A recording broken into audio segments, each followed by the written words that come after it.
बिहार में हवा नहीं, इस बार एनडीए की आंधी है। आज अफजान अंसारी को बुलाकर इस बक्सर को क्या बनाना चाहता है? कांग्रेस, आरजेडी या चाहे जितने उसके दल में तो है, वो कोई भी वैचारिक रूप से एक नहीं है। प्राचीन काल से ही बिहार का एक अपना अलग महत्व रहा है। चाहे महात्मा बुद्ध के रूप में पूरे दुनिया को संदेश देने का काम बिहार ने किया। पहले कानून का राज नहीं था, पहले गुंडों की राज थी, अपराधियों की राज। आप देखिए यहाँ की सड़कें अच्छी बन गई, यहाँ पर बिजली मिलने लगी। संजीवनी बूटी हमारे मोदी जी हैं, संजीवनी बूटी हमारे नीतीश जी हैं। 170 सीटों से ज्यादा सीटों से बिहार में दोबारा एनडीए की सरकार आ।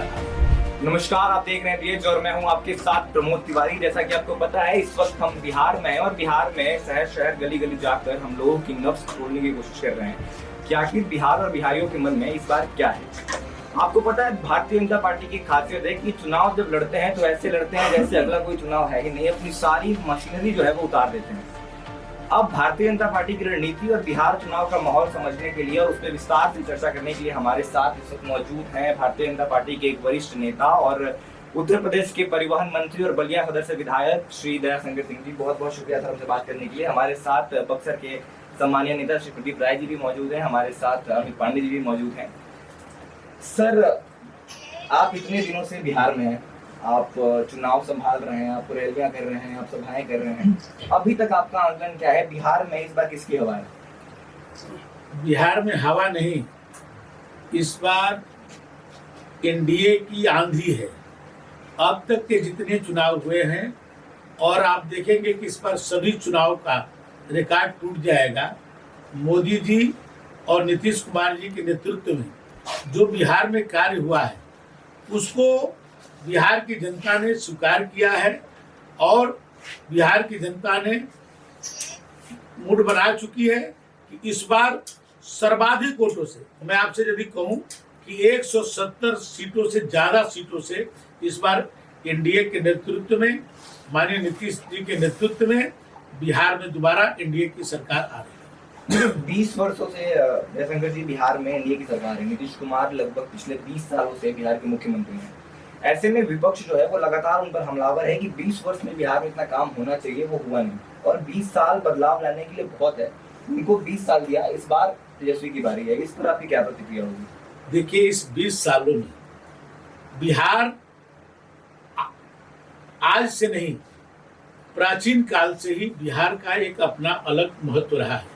चाहे महात्मा बुद्ध के रूप में पूरे दुनिया को संदेश देने का काम बिहार ने किया, चाहे जैन समाज के सभी तीर्थंकरों का जन्म बिहार में हुआ, चाहे सिख को गुरु का पाटलिपुत्र जो है आज सिखों के एक सबसे बड़ा धार्मिक माना जाता है।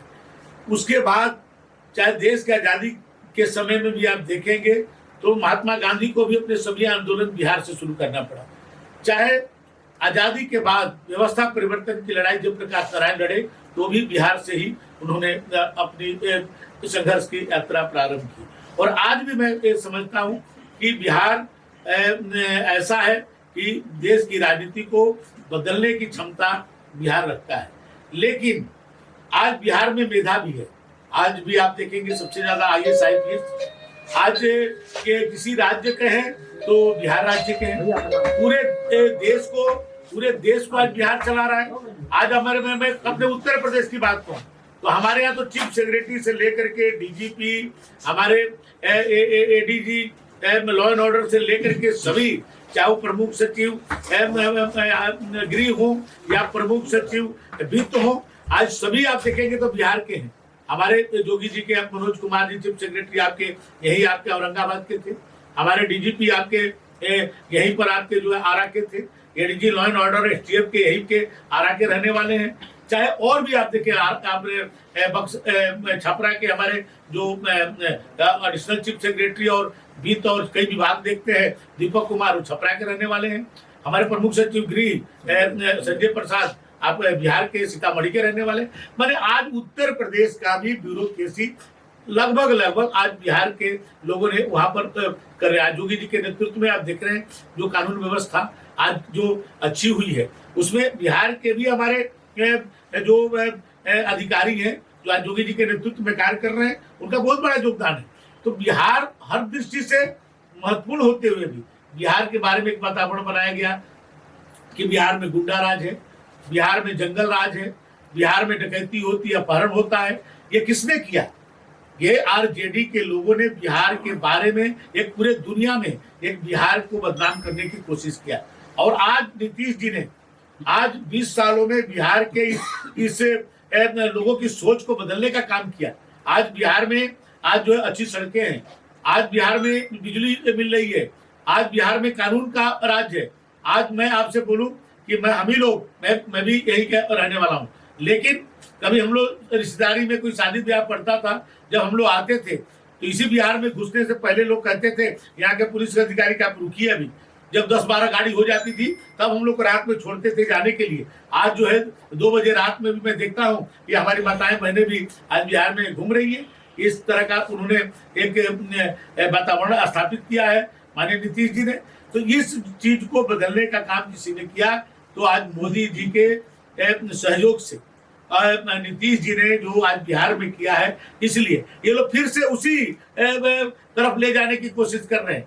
फिर से चाहते हैं कि बिहार में फिर से जंगल राज हो जाए, फिर से अपहरण डकैती का उद्योग फिर से प्रारंभ हो जाए। अभी मैं आपको कहूं कि यहाँ बक्सर ऋषि मुनियों की धरती है। भगवान को भी जन्म लेना पड़ा इस बक्सर में। मैंने विष्णु का 5वां अवतार इस बक्सर में 52 अवतार के रूप में हुआ। चाहे भगवान श्री राम को, लक्ष्मण को भी यदि मर्यादा पुरुषोत्तम बनना हुआ तो इसी बक्सर की धरती पर आए। चाहे अहिल्या से लेकर के गौतम ऋषि, ये जितने आप देखें इसी बक्सर में लोगों ने अपनी स्थान बनाए। लेकिन इस बक्सर में जो उत्तर प्रदेश में हम लोगों ने, माने जोगी जी ने वहां पर गुंडागर्दी और जो माफियागिरी जो चलती थी उसको बंद कर दिया, खत्म कर दिया। वहां के लोग आकर के कल मुख्तार अंसारी के भाई बक्सर में अफजाल अंसारी आकर के आज यहाँ का जो कैंडिडेट है मुन्ना तिवारी, आज अफजाल अंसारी को बुला करके इस बक्सर को क्या बनाना चाहता है? इस बक्सर को अपराधियों का गढ़ बनाना चाहता है। और आज एनडीए का हमारा जो उम्मीदवार है आईपीएस की नौकरी को रिजाइन करके आज बक्सर की जनता की सेवा करना चाहता है। आज ये बदलाव है। आज एक तरफ मुन्ना तिवारी अपराधी जो पुलिस से भागता था, आज वो अफजाल अंसारी को बक्सर में ला रहा है। और हमारा कैंडिडेट जो है आनंद मिश्रा आईपीएस जैसे वरिष्ठ पद को छोड़ करके बक्सर की जनता को सेवा करना चाहता है। ये आज एनडीए और आरजेडी गठबंधन में ये अंतर है। जयशंकर जी, आपने अफजाल अंसारी की बात की। अगर हम बात करें रघुनाथपुर सीट से, वहाँ पर शहाबुद्दीन के बेटे उसामा को आरजेडी ने टिकट दिया। इसको लेकर बीजेपी लगातार हमलावर है आरजेडी के ऊपर। उनका कहना है कि आरजेडी जो है जंगल राज की तरफ वापस लेने की तैयारी कर रहा है। इस पे आपकी क्या राय होगी? आप सोचिए, शहाबुद्दीन का लड़का नाम क्या है? क्या नाम रखा गया है? उसामा। उसामा किसका नाम था? उसामा लादेन, आतंकवादी, दुनिया का सबसे बड़ा आतंकवादी का नाम रखा गया है। वो आतंकवाद पैदा करने के लिए। क्या आतंक के दशहत में उस सिवान में क्या होता था? उस सिवान में कोई माताएं सुरक्षित नहीं थी, उनके बेटे सुरक्षित नहीं थे। जो उनका विरोध करता था उनकी दिन दहाड़े हत्या कर दी जाती थी। आज फिर से उसी तरह का बिहारी लोग बनाना चाहते हैं। लेकिन अब बिहार की जनता इस बात को समझ चुकी है और बिहार की जनता विकास चाहती है। बिहार की जनता और प्रांतों की तरह डेवलपमेंट चाहती है, बिहार पलायन नहीं चाहता है। आज बिहार के लोग जाकर के अपने मेहनत के बल पर, अपने बुद्धिमत्ता के बल पर आज पूरे भारत में ही नहीं दुनिया में जाकर के अपने परिश्रम के बल पर अपने को स्थापित किए हैं। वो चाहते हैं कि हमारे घर में ही ऐसी स्थिति पैदा हो कि मुझे यही रोजगार मिले, यही हमको मान सम्मान और स्वाभिमान मिले, हम क्यों दूसरे जगह जाएं। ये चीजें मोदी जी के सहयोग से आज नीतीश कुमार जी आज बिहार में कर रहे हैं। जयशंकर जी, बीजेपी आरजेडी पे लगातार जंगल राज को लेकर सवाल उठाती है, कानून व्यवस्था को लेकर सवाल उठाती है। लेकिन पिछले कुछ दिनों में मोकामा में जो हुआ जंगल राज के जो वहाँ पे उम्मीदवार यादव जी, उनकी जिस तरीके से हत्या की गई है और अनंत सिंह की गिरफ्तारी हुई सुबह, तो दुलार सिंह यादव की हत्या के बाद तो आप पे भी सवाल उठ रहे हैं। अभी कुछ महीने पहले ही जो हॉस्पिटल में गोली मार कर हत्या की गई यहीं के युवक की, तो सवाल कहीं ना कहीं शासन व्यवस्था पर आपके भी उठते हैं। तो इस पर आपका क्या जवाब होगा? देखिए, ये दुलार चंद जी की जो भी हुआ हत्या ये दुखद है। पुलिस उस पर इंक्वायरी कर रही है, लेकिन आप दुलार चंद जी का इंटरव्यू सुनिए, जो उस समय उन्होंने साक्षात्कार दिया, किस तरह से हम तो उसी दिन उनका इंटरव्यू प्रकाशित हुआ था।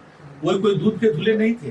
वो खुद अपने आप को बता रहे हैं कि मेरे ऊपर 32 मुकदमे हैं, कोई जेल बनी नहीं है जो मुझे बंद करके रख सके, इस तरह का स्टेटमेंट। तो ये अपराधियों की वर्चस्व की लड़ाई है। अपराधी लड़ रहे हैं, अब उसकी पूरी जांच करेगी, जो भी उसमें होगा, जो भी दोषी होगा। भाई उन्होंने अनंत कुमार पर FIR कराया है। कोई भी अपराधी हो, चाहे किसी भी, देखिए किसी भी दल का अपराधी हो, अपराध करेगा तो बच नहीं सकता है। लेकिन RJD की सरकार में सरकार द्वारा अपराधी संरक्षित होते थे, अपराध करके मुख्यमंत्री आवास में रहते थे। आज कोई माई का लाल ये नहीं कर सकता है कि नीतीश जी किसी अपराधी को संरक्षण देने का काम करते हैं। लेकिन RJD के समय में अपराधी मुख्यमंत्री आवास में रहते थे, दिन दहाड़े लूट होती थी, अपहरण होता था, हत्या होती थी, सरकार संरक्षण देती थी। आपने देखा, थोड़ा सा आरोप लगा, तुरंत जो है नीतीश जी का पुलिस ने उस पर कार्रवाई किया। ये कानून का राज है। पहले कानून का राज नहीं था, पहले गुंडों की राज थी, अपराधियों की राज। जैसे जब मैं बिहार में घूम रहा था और खासकर जब मैं युवाओं से बात कर रहा था, इस बार एक चीज समझनी होगी, क्योंकि इस बार एक बहुत बड़ा वोटरों का तबका ऐसा है जिसने लालू का राज नहीं देखा है, जिसने लालू प्रसाद यादव RJD के 2005 के पहले का बिहार नहीं देखा है। उनके अपने मुद्दे हैं, और उसमें से जो सबसे प्रखर मुद्दा है वो है युवाओं के रोजगार का। मैं कई युवाओं से मिला और अधिकतर युवा जो मुझे मिले वो नीतीश सरकार से, एनडीए की सरकार से काफी खफा थे। उनका कहना है कि बिहार में रोजगार नहीं है। आपने पलायन की बात की, पलायन पे जब मैं स्टोरी कर रहा था, जब मैं पटना स्टेशन गया और जिस तरीके से ट्रेनों की हालात थी, और जितने मतलब एक आंकड़ा है कि 15 अक्टूबर से 26 अक्टूबर तक सिर्फ बुक टिकट के माध्यम से 86 लाख बिहारी बिहार आए थे छठ पूजा और दिवाली मनाने। लगभग करोड़ों की तादाद में बिहारी आज भी बाहर के राज्यों में रह रहे हैं। तो इन बिहारियों के पलायन को कौन रोकेगा और युवाओं को रोजगार कब और कैसे मिलेगा? देखिए, यहाँ का पलायन, यहाँ का जब वातावरण सही होगा, यहाँ पर शिक्षा का स्तर बढ़ेगा, यहाँ पर बिजनेस का जो हब बनेगा तब होगा। और ये हब अब शुरू हो चुका है। आप देखिए, यहाँ की सड़कें अच्छी बन गई, यहाँ पर बिजली मिलने लगी, यहाँ पर शिक्षा का अच्छे आप देखिए हर जिले में मेडिकल कॉलेज खुलने जा रहा है, यहाँ पर विश्वविद्यालय खुल रहे हैं। तो अब जो शिक्षा का अवसर मिल रहा है, उद्योग का अवसर मिल रहा है, तब ये पलायन रुकेगा। केवल पलायन हर क्षेत्र में है। आज बताइए, मैं जाकर उत्तर प्रदेश में मंत्री हूँ, राज सिन्हा जी झारखंड में विधायक हैं। जो लोग यहाँ से गए बाहर में जाकर के अपने क्षमता के बल पर, चाहे वो आज उद्योग जगत में भी, आज अनिल अग्रवाल का नाम, इसी आपके आरा के रहने वाले, आज जो है अनिल अग्रवाल आज पूरी दुनिया में आज जो है स्टील किंग के नाम से जाने जाते हैं। 20,000 करोड़ रुपया उन्होंने शिक्षा के लिए दान दिया है। क्या दुनिया में ऐसा कोई व्यक्ति आपको नहीं मिलेगा कि जो शिक्षा के लिए 20,000 करोड़ रुपया दान दे? वो आपके बिहार के आरा के रहने वाले, इस धरती के रहने वाले। तो आज बिहार के लोग बाहर में जाकर के अपने परिश्रम के बल पर अपना स्थान को बनाए हैं, और वो चाहते हैं कि बिहार में सुधार हो। ये सुधार तभी हो सकता है जब नीतीश जी जैसा यहाँ ईमानदार नेतृत्व हो और मोदी जी जैसा सहयोग करने वाला देश का प्रधानमंत्री हो, तभी बिहार बदल सकता है। और बिहार बदल रहा है। और ये बिहार RJD का गठबंधन नहीं बदल सकती है, क्योंकि वो स्वार्थ का गठबंधन है। कांग्रेस, RJD या चाहे जितने उसके दल में हैं, वो कोई भी वैचारिक रूप से एक नहीं है। कांग्रेस के खिलाफ में RJD का जन्म हुआ, ये केवल स्वार्थ के रूप में वो लोग एक हुए हैं। ये लंबे समय तक नहीं चलने वाले हैं। ये मुकेश सहनी तो कह रहे डिप्टी CM बना देंगे, टिकट तो दिए नहीं उसको, टिकट दिए नहीं, टिकट के लिए परेशान है। और इधर झूठ बोल करके ये राजनीति नहीं की जा सकती है, सच बोल करके भी राजनीति हो सकती है। ये नीतीश कुमार जी ने बिहार में बताया। जब हम बात करेंगे राजनीति की, 2015 के पहले ये शाहाबाद का पूरा क्षेत्र ये कहीं ना कहीं भारतीय जनता पार्टी एनडीए का गढ़ हुआ करता था। लेकिन 2015 से राजनीति में बदलाव हुआ है और शाहाबाद जो है वो बीजेपी के गले का एक कांटा बनकर रह गया है। 2015 में शाहाबाद से लगभग अगर आरा छोड़ दें तो भारतीय जनता पार्टी और एनडीए गठबंधन सिमट गया। 2020 की विधानसभा में वही हाल था। लोकसभा में इज्जत बच रही थी, लेकिन इस बार लोकसभा में भी आरा, बक्सर, ये तमाम सीटें जो हैं, इनफैक्ट काराकाट से एक ऐसी आंधी उठी कि जो इसका प्रभाव आपके बलिया में भी देखने को मिला, चंदौली में देखने को मिला, ये तमाम क्षेत्र से भाजपा साफ हो गई। इस बार आपके पास क्या ऐसा प्लान है कि कौन सी ऐसी संजीवनी बूटी है जो एनडीए और बीजेपी को वापस से शाहबाद में खड़ा करेगी? देखिए, संजीवनी बूटी हमारे मोदी जी हैं, संजीवनी बूटी हमारे नीतीश जी हैं, और आप इस बार देखेंगे इसी शाहबाद में आप 22 सीटें हैं, और आप देखेंगे कि मैं आज यदि कहूँ तो आपको तिसोक्ति लगेगी। कोई ऐसा स्थिति बनेगी तब 22 में से एक आध सीटें कम हो सकती है, नहीं तो 22 की 22 सीटें आप देखेंगे कि शाहबाद की एनडीए को मिलने वाली है। आप देखिएगा, आप बक्सर में आप बैठे हुए हैं, चारों को चारों सीट हम यहाँ जीतने जा रहे हैं बक्सर में। पिछली बार हमारी एक सीट नहीं थी, क्योंकि यहाँ जिस तरह से माले अपना स्थान बनाते जा रहा है, पूरे दुनिया से एक तरह से कम्युनिस्ट समाप्त होते जा रहे हैं। हमारे उत्तर प्रदेश में तो 0 हो गए, लेकिन इस क्षेत्र को जो सबसे बड़ा ये धार्मिक क्षेत्र है, यहाँ पर धीरे धीरे माले स्थान बना रहे हैं। यहाँ की जनता इस बात को समझ चुकी है। आप देखेंगे इस विधानसभा में माले का खाता तक नहीं खुलेगा, और सबके सब सीटें आप एनडीए गठबंधन को प्राप्त होने वाला है, क्योंकि जिस तरह से हमारे कैंडिडेट चुनाव लड़ रहे हैं, जो उनकी एक छवि है, और उस छवि के आधार पर आप देखिए जनता पार्टी भी देखती है, छवि भी देखती है, और आने वाले दिनों में इस व्यक्ति का विजन क्या है ये भी देखती है। अब आप देखिए कि उनके प्रत्याशी कौन लोग लड़ रहे हैं। किसी की अपराधी पृष्ठभूमि है, कोई जो है आतंक फैलाने वाले लोग हैं, और यहाँ पर आप देखेंगे कि अपनी एक अच्छी खासी अपनी करियर को छोड़ करके देश और समाज को सेवा करने के लिए लोग आ रहे हैं। तो ये इस बार आप देखेंगे कि इसी शाहबाद में आप 22 की 22 सीट एनडीए गठबंधन को प्राप्त होंगे। मंत्री जी, आप 22 में 22 सीट जीतने की बात कर रहे हैं, आप माले के विस्तार को रोकने की बात कर रहे हैं, लेकिन जिस माले के खिलाफ संघर्ष में एक बड़ा नाम बन के उभरे परमेश्वर मुखिया, उनके बेटे ब्रह्मपुर में शंभू यादव का प्रचार कर रहे हैं। ऐसे में कैसे भारतीय जनता पार्टी या एनडीए जीतने की 22 में 22 सीट जीतने का दावा कर रही है? देखिए, ऐसा तो है नहीं कि भाई विरोध में भी लोग वोट मांग रहे हैं, तो इसका मतलब थोड़ी है कि सभी लोग एनडीए गठबंधन को ही वोट मांगेंगे। लेकिन जो जनता बिहार की जो है, आपकी इधर शाहबाद की जनता है, वो एनडीए के साथ है। जनता ने मूड बना लिया है कि हमको नीतीश जी के साथ रहना है, मुझे मोदी जी के साथ रहना है, मुझे फिर से बिहार को जंगल राज में नहीं घसीटना है। इसलिए जनता का मैं बात बता रहा हूँ, ये कौन प्रचार कर रहा है ये नहीं, लोगों को भरोसा है मोदी जी पर, लोगों को भरोसा है नीतीश जी पर। वो कौन प्रचार कर रहा है इस पर कोई फर्क नहीं पड़ता। दरअसल यदि क्या ऐसा आपको भी लगता है कि बीजेपी का जो हिंदुत्व कार्ड है वो धीरे धीरे अब अपनी धार जो है वो खो रहा है? क्योंकि लोकसभा चुनाव में भी हमने देखा कि भारतीय जनता पार्टी के जो कार्डर वोट है उसमें चिपका हुआ। चाहे हम बलिया की बात करें तो बलिया में ब्राह्मण नाराज हैं, भारतीय जनता पार्टी से ब्राह्मणों ने वोट नहीं किया। अगर हम बात करें बक्सर की, तो बक्सर में कहीं ना कहीं राजपूतों का वोट भारतीय जनता पार्टी चिपका। और यही कहीं नतीजा तो नहीं है कि आपको बक्सर भेजा गया है कि राजपूत वोटों को मैनेज नहीं, ये सब कुछ नहीं है। देखिए, चुनाव में क्या हुआ कि लोगों ने भ्रम फैलाया, लोगों ने भ्रम फैलाया कि मोदी जी 400 सीट पाएंगे तो संविधान बदल देंगे, मोदी जी 400 सीट पाएंगे तो आरक्षण खत्म कर देंगे। ये भ्रम फैला करके, झूठ बोल करके, तो झूठ बोल करके राजनीति एक बार की जा सकती है। गांव में कहावत है कि काठ की हांडी बार बार नहीं चलती। एक बार झूठ चल गया, ये बार बार झूठ नहीं चलने वाला। उसके बाद के जितने चुनाव हुए, आप लोकसभा के चुनाव के बाद आप देखिए हरियाणा का चुनाव हुआ, प्रचंड बहुमत से भाई भारतीय जनता पार्टी जीती। महाराष्ट्र का चुनाव हुआ, प्रचंड बहुमत से भारतीय जनता पार्टी जीती। दिल्ली का चुनाव हुआ, प्रचंड बहुमत से भारतीय जनता पार्टी जीती। तो जो काट की हारी है, एक बार झूठ बोल करके इन लोगों ने ये बोला कि मोदी जी 400 सीट पाएंगे तो संविधान बदल देंगे। लेकिन जनता समझ चुकी कि झूठ बोलने वाले लोग हैं। तो आप देखिए 3 चुनाव लगातार हुए, तीनों चुनाव में प्रचंड बहुमत से भारतीय जनता पार्टी के जिताने का काम की। इसीलिए आप देखेंगे कि इस बार उन लोगों की झूठ नहीं चलने वाली है, उन लोगों को गुमराह नहीं कर सकते। इसलिए प्रचंड बहुमत से इस बार आप बिहार में भी एनडीए की सरकार ने नहीं।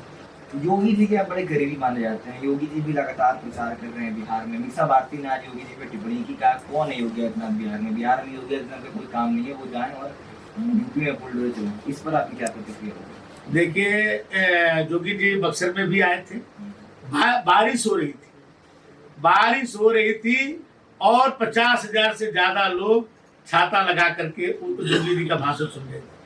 योगी जी बगल के पड़ोस के प्रदेश के मुख्यमंत्री हैं और यूपी और बिहार को कोई बांट नहीं सकता है, चाहे राबड़ी देवी कहें या चाहे कोई कहे। यदि भगवान श्री राम अयोध्या में पैदा हुए तो उनका पूरा जो शिक्षा बक्सर में उनको दिया गया। यदि भगवान श्री राम अयोध्या से चले चारों भाई तो माता सीता और सभी हमारी माताएं बिहार से आई, तो हम सांस्कृतिक रूप से हम जुड़े हुए।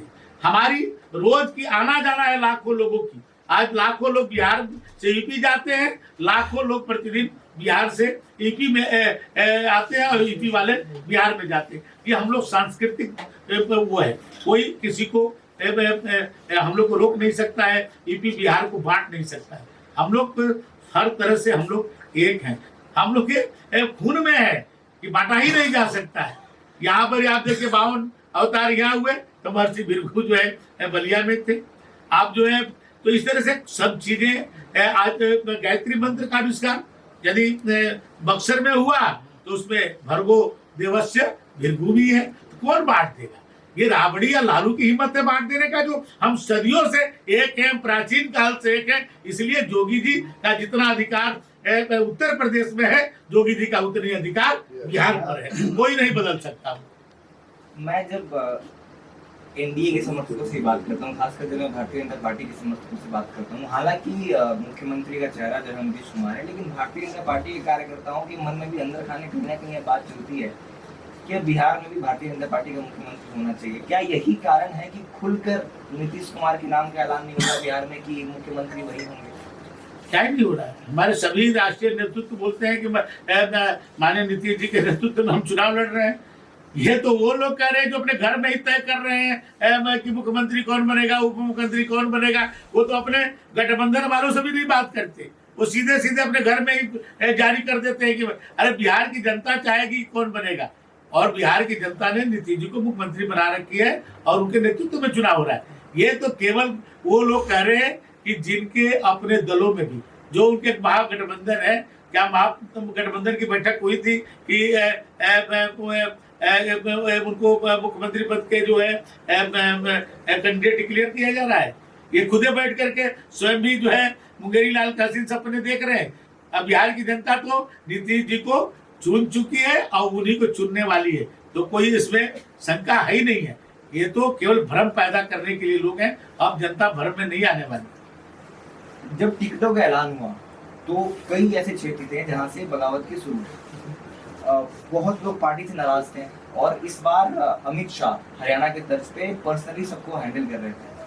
तो क्या ये दूध का जला छाछ भी फूक फूक के पीता है? जो लोकसभा चुनाव में जो नहीं मनाने का जो नतीजा भारतीय जनता पार्टी ने खेला, क्या इसीलिए भारतीय जनता पार्टी थोड़ा सतर्क है? और क्या भारतीय जनता पार्टी अपना एक है? एकदम एक है। आप देखिए कि आज इस बक्सर में सभी लोग थे, सभी लोग मिलकर के चुनाव लड़ा रहे हैं आनंद मिश्रा जी को, सभी लोग वहाँ चुनाव लड़ा रहे हैं राहुल जी को, वहाँ चुनाव लड़ा रहे हैं हुलास जी को, यहाँ चुनाव लड़ा रहे हैं हमारे निराला जी को। और आप देखिए, मैं तो कहता हूँ निराला जी जीतेंगे, वो बिहार के परिवहन मंत्री, और मैं उत्तर प्रदेश का परिवहन मंत्री, और हमारे पंकज जी दिल्ली के परिवहन मंत्री। जो हम तो कहते हैं कि पटना से गाड़ी खुलेगी सीधे जाकर के दिल्ली में रुकेगी, कोई माई का लाल उसको कहीं रोक नहीं सकता है। ये बिहार की जो है एक्सप्रेस पकड़ लिया है मोदी जी और नीतीश जी के नेतृत्व में, कोई नहीं रोक पाएगा। कितनी सीटें? 243 में कितनी सीटें और मुख्यमंत्री कौन होगा? Minimum 170, minimum. मैक्सिमम जितना बिहार की जनता कर दे, लेकिन मिनिमम पर मैं कह सकता हूँ कि यहाँ पर मिनिमम 170 से नीचे नहीं आना है, ऊपर ही जाना। कहीं 400 पार की तरह ये नारा भी तो नहीं है? कोई नहीं। अरे देखिए, आप देखिए 400 के बाद 3 चुनावों में आपको बताया ना, आप देखिए जितनी कल्पना कोई भी राजनीतिक पंडितों ने किया हो उससे ज्यादा वहां की जनता ने जीता है, चाहे वो हरियाणा हो, महाराष्ट्र हो, दिल्ली हो, आप देखिए। तो इसलिए आप देखेंगे कि यहाँ तो एक तरफा लोग कह रहे कि जो नीतीश जी ने इस जंगल राज से बिहार को बाहर निकाला है और आज जो है बिहार प्रगति के पथ पर चल रहा है। आज हम लोग गांव में जा रहे हैं तो आज बिजली मिल रही है लोगों को, आज सड़कें कितनी अच्छी हो गई हैं, आज जो है कानून का राज यहाँ स्थापित है और पूरे दुनिया में फिर से बिहार वो अपनी जो गौरव को प्राप्त कर रहा है, जो बिहार जिसके हकदार है। प्रशांत किशोर कितना बड़ा फैक्टर है? देखिए प्रशांत जी का अपना कोई जनाधार नहीं। प्रशांत जी ने क्या किया है कि दूसरे दलों के जो लोग इनको टिकट नहीं मिला उनको उन्होंने कैंडिडेट बना दिया। तो वो जो लड़ रहे हैं उनको कहीं ना कहीं एक स्थापित नेता थे, चाहे किसी भी दल के थे, उन लोगों में से उन्होंने कुछ लोगों को टिकट दिया जिसके नाम पर उनकी दुकान चल रही है। लेकिन बिहार की जनता जान रही है कि ये वोट काटने के लिए लड़ रहे हैं, ये चुनाव जीतने के लिए नहीं लड़ रहे, ये वोट काटने के लिए लड़ रहे हैं। इसलिए जनता ज्यादा इन पर भरोसा नहीं। क्या उनके जो स्थापित नेता थे, चाहे बक्सर में तथागत हर्षवर्धन या डुमरांव में शिवांग सिंह, क्या ये एनडीए को डेंट पहुंचाएंगे? देखिए आप उन लोग का अपना कुछ है, मैं नहीं कह सकता हूँ कि देखिए भाई वो भी मैं तथागत जी भी एक अच्छे परिवार से हैं, शिवांग जी भी एक अच्छे परिवार से हैं, तो ये ऐसे लोगों को लड़ा करके ये कुछ अपना हासिल करना चाहते हैं, इनका अपना कुछ नहीं। बहुत शुक्रिया आपसे बात करने के लिए मंत्री जी। तो ये सुना आपने उत्तर प्रदेश के परिवहन मंत्री दयाशंकर सिंह जी को, वो काफ़ी आत्मविश्वास है उनके अंदर, उनको ये उम्मीद है कि भारतीय जनता पार्टी और एनडीए जो है बिहार में प्रचंड बहुमत से सरकार दोबारा बनाएगी, नीतीश कुमार चेहरा होंगे। उनका कहना है कि आरजेडी, प्रशांत किशोर, तमाम नेता जो है उनके दावे धरे के धरे रह जाएंगे और एक बार फिर से बिहार में नीतीश कुमार की बहार होगी।